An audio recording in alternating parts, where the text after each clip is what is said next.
Alright guys, a quick one. Here, I'll detail how to change AOD on Samsung. So if at the end of this you find this often informative, please don't forget to like and then subscribe.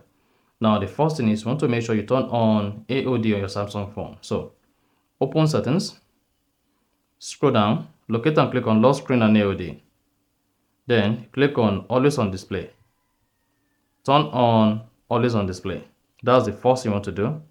Now to change how the AOD works, click on when to show.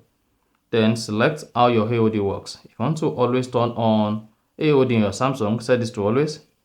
Now, to change AOD on your Samsung, press and hold the home screen. Locate and click on Teams. Once you selected Teams, hang on for the Galaxy Teams page to load.